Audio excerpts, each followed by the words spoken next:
Hi, this is Paul Slatkus, Good News Broadcast, speaking to Terra Wellington. Hi, Terra. Hi, how are you? Good. Always a pleasure to speak with you. You have a blog. It's also called momsandtheplanet.com. Is that right? Yes, I do. I talk about all sorts of current affairs and tips for parents in relation to my book, The Mom's Guide to Growing Your Family Green. Yay. Okay. And we're going to be talking actually about a new website. Well, not new. Why do I say new? I don't know why.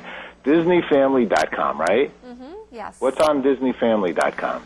Well, Family.com has a beautiful Going Green spread on their website for this month, and it talks about all sorts of low-cost ways, pressing issues, all sorts of ideas on how regular families can go green. You can even chat on there with other parents to get ideas. They also have a Going Green Challenge contest. You can win a trip to beautiful Costa Rica just for putting your ideas on there of how your family is going green. So it's a lot of eco excitement going on over there at family.com. Okay, very good. Do they have a Disneyland in Costa Rica? Not yet, but you know, going into nature in Costa Rica, I'm sure, is very similar to going in the best parts of Disneyland. I know people that have gone there, and it is absolutely gorgeous. No, it's a magnificent, magnificent place. The University of Peace is there. It's a lot of good things going on there, and a lot of good things always going on as well at the Disney and the Disney different venues, which they have so many, and they're a small world. They make the world a small place. Yeah. Isn't it? The world is a small place, so we all need to stick together, especially when we're talking about the word green. Yeah. Absolutely. You know, Family.com recently did a survey of 13,000 or so parents, and they found out that 80% of them are very concerned or extremely concerned about the environment, and they find it very important for their families. And so when it comes to current affairs, this also factors in, because one of the things that they mentioned is, according to these parents, is that the economic stimulus package that is coming up, education was tops in terms of how they wanted to have their money spent. But second to that was green, especially green industry jobs. So parents out there, 80% of parents really have this foresight on what they see for our future and our children's future, and they would really like to go green. You know, I'm looking at the website, family.com, right now, Tara, and one of the pictures, they have April Fool's fun today, being April Fool's Day. Ha ha ha.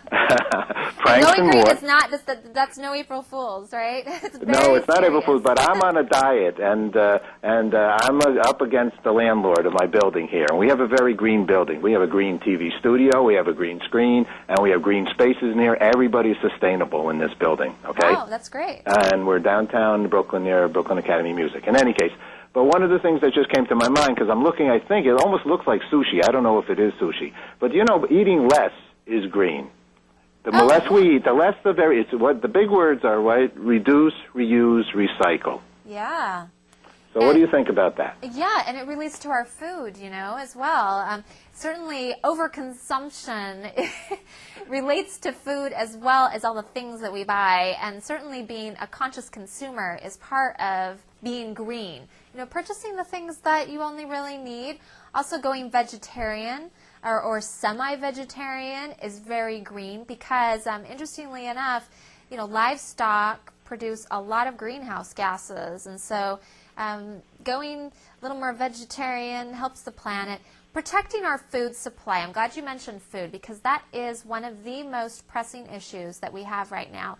We need to choose organic as much as possible and local food as much as possible. Local food would be food that is produced within a 100-mile radius, ideally, of where you live. And organic food and local food contributes a lot less chemicals to our waterways, to our soils.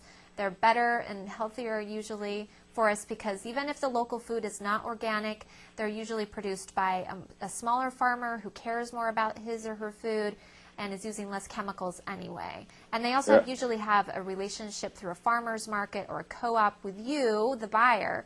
So it's good all the way around. Yeah, I think what it is, and we do that here, we're bringing our food down from upstate New York, and we have a food co-op and all those kinds of things. And what it really is, and then everybody, we're in the good news thing here, and everyone's sincere, but a lot of times what we all have is really lack of understanding, our thought process of what that means. If you got food from, a 100-mile radius, that means it doesn't have to be trucked from a 3,000-mile radius. And that means gas and oil and all, blah, blah, blah. So a lot of these things is just starting to, open up your mind about what's around you, what's in your daily lifestyle. Even Time Magazine, I think, cover said, it's maybe the end of excessiveness, I think was the title on it. It's very topical for them to say that, and I do think that the recession has something to do with that and factor in. But, certainly there is this whole green economy, green mindset that is now becoming mainstream, which it factors into all of that. That's one of the reasons why I wrote my book, The Mom's Guide to Growing Your Family Green, is because there are so many tips and ideas and advertising out there with little tidbits of going green. But what's missing a lot of times is that full education of why maybe you would want to choose organic, or why you would care about saving the oceans and how it affects you, and then how to do that. And it once you understand a little more of the background, then you can really make those decisions in a thoughtful way and have a real motivation. We're on very much the same page. I don't know if you've seen our show, The Water Hour, but we have almost 40 hours on the subject of water. And the concerns and the good things, from like bread and beer to the concerning aspects of water and its greenness and our non-greenness. You also have your own site too, right, Terra? Right. I blog at momsintheplanet.com, and I talk about a lot of these current issues, and also I try to give little tips that are really current that maybe weren't in the book, and give people a lot of ideas from a family perspective, a real person's perspective. I consider myself an environmentalist, but I'm not a hippie tree hugger kind of environmentalist. I'm a real person trying to do it, and I think that so many people like that so many people fall in that category, that they may still drive their SUV, and it may be for practical reasons that they need all those seats. So it's a matter of really finding, how can I integrate all this green into my life? Maybe it's just changing a behavior, changing what I buy on a regular basis, and it really can be done.